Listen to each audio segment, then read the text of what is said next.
ยินดีต้อนรับสู่ช่องลุงเสือภาษาชาแนลนะคะถึงจะประดงแล้วนะคะ3 โมงกว่า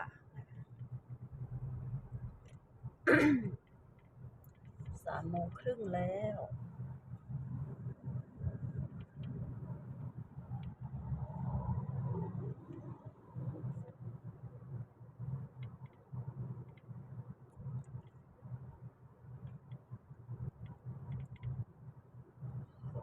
ดอกคูณ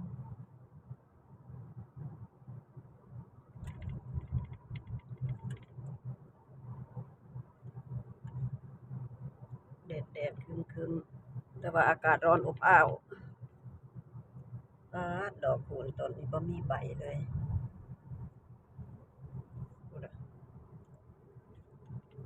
ไม่มีใบเลยเหลืองอารามเลย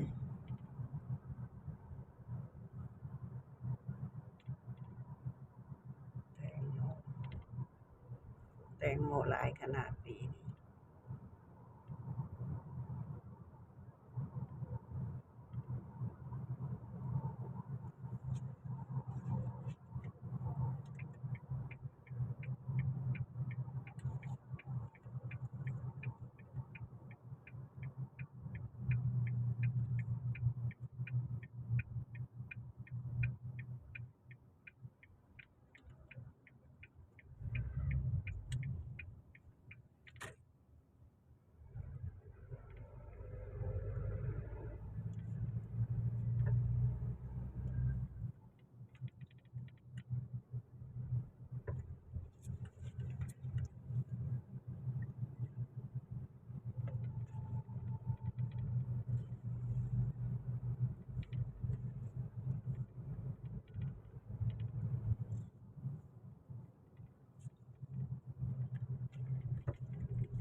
จอดเอาของฝากป้าไทยบ้านเนี่ยเด้อ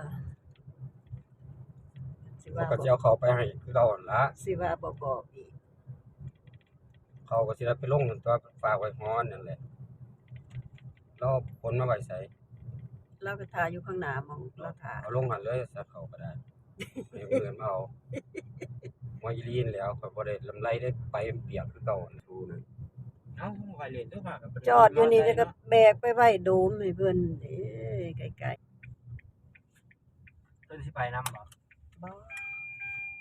ฝากขนมไปใส่บาตรเพิ่นขนมอีหยังเพิ่นล่ะขนมมันเพิ่นพากันฮ้อนขนมข้าวโพดมักสลีมาคืนนี่มาฮอกกาบสาลี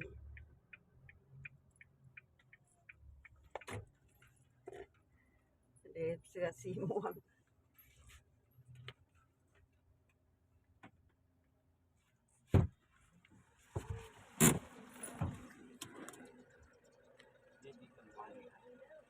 ไม่ไปด้วยบ่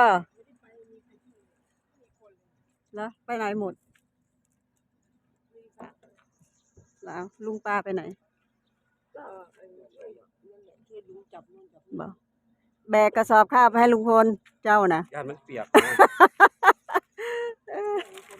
ยกได้อยู่บ่ล่ะ ไว้ได้อยู่แม่บอกคือบ่บอกบิ๊กบิ๊ก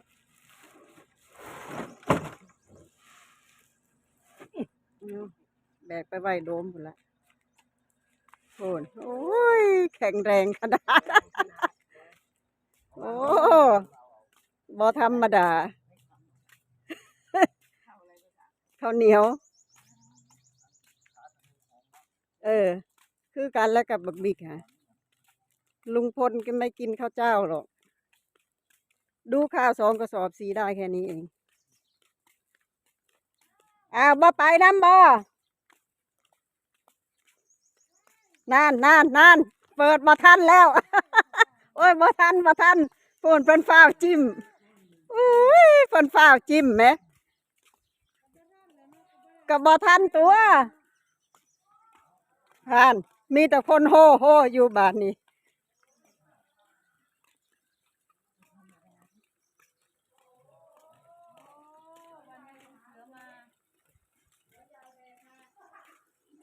เสือใหญ่ตัว เสื้อ